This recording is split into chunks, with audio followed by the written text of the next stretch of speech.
Hello and welcome to GPCA TV. I'm John Baker and I'm here in Dubai at the annual GPCA Forum. I'm talking to Tom Crotty, Group Corporate Affairs Director at INEOS. So Tom, INEOS has made huge investments in bringing US ethane into Europe. What are the fundamental issues there and how's that affecting the feedstocks globally? Well, I think the fundamental issue for us, and I think it's generally in Europe, is there is a declining amount of feedstock ethane available. The North Sea is running dry in total, but it's running dry in particular around ethane, longer chain feedstocks. So we were facing a cliff edge. We either found some ethane or we couldn't run our gas cracker in Grangemouth and increasing in Norway. So that was the driver, that was the underlying reason for it.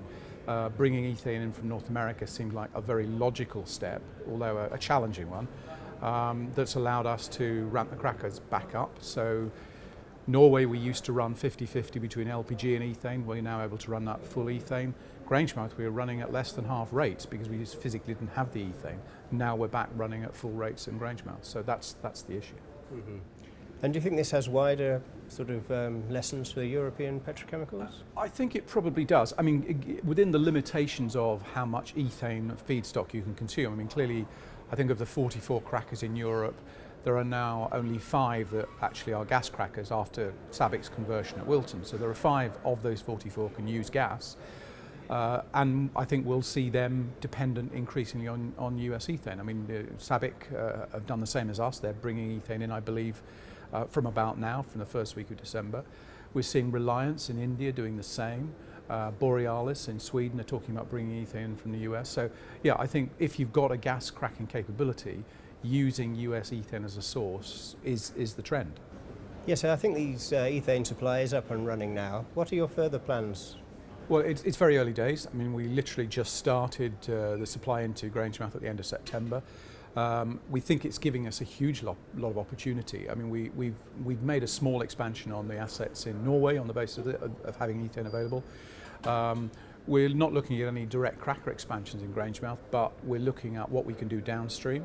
We're in the process of clearing out a lot of the old assets on site, the old redundant assets, and we are looking to try and create a chemical park at Grangemouth and attract other people in on the basis that we've got world-scale ethane, we think competitive priced ethane. We've got all the facilities you'd expect on a world-scale chemical park. So that's clearly an ambition for us over the next few years. So on the wider scale in the global sort of polyolefin sector, how do you see the US ramp up in polyethylene and also Chinese polypropylene affecting, the Middle East producers? Well, I think we're seeing a fundamental shift here in balance. I mean, 10 years ago, the Middle East had a very, very clear advantage because of gas.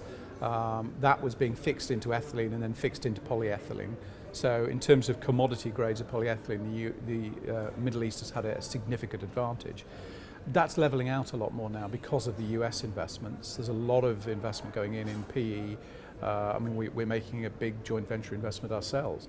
And I think you'll see much more of that. I mean, with new cracker capacity as well, of course. Shell's new cracker announced only a few months ago. So that's going to be an increasing trend.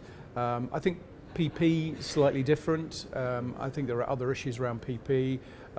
We're seeing some investment in PDH. We're seeing China, as you say, investing significantly in PP. So I think we're seeing a leveling out again of the playing field between those 3 major areas, the Middle East, US and China.